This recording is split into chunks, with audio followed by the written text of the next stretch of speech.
اٹک jail, barrack number 3، قیدی number 804۔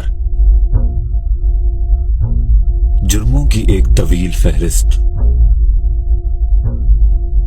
Pakistan کو اکلوتا کرکٹ ورلڈ کپ جتوایا، فری کینسر ہسپتال بنائے، پسماندہ علاقے میں یونیورسٹی بنائی، پھر اپنی آسان زندگی چھوڑ کر ملک کے کونے کونے میں جا کر لوگوں کو سیاسی شعور دیا۔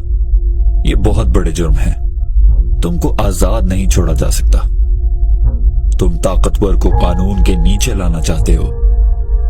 تم مافیا سے ٹکر لینا چاہتے ہو۔ تم چاہتے ہو کہ ریاست کمزور اور غریب کی حفاظت کرے۔ تم ریاست مدینہ کی بات کرتے ہو، کشمیری اور فلسطینیوں کی بات کرتے ہو، دنیا کو بتاتے ہو کہ ہم اپنے نبی صلی اللہ علیہ وسلم سے کتنی محبت کرتے ہیں۔ یہ کیسی سوچ ہے؟ یہ کیسا خیال ہے؟ پاکستان کو دنیا میں عزت دلوانا چاہتے ہو۔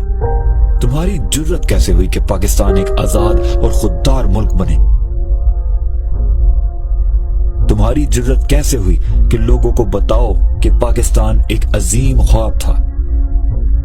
تمہاری جرت کیسے ہوئی کہ لوگوں کو لا الہ الا اللہ کا مطلب سمجھاؤ؟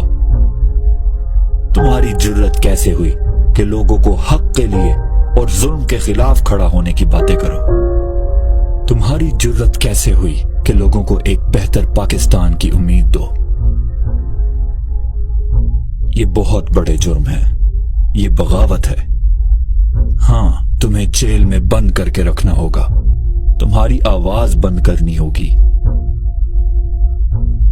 اٹک جیل، بیرک نمبر 3، قیدی نمبر 804۔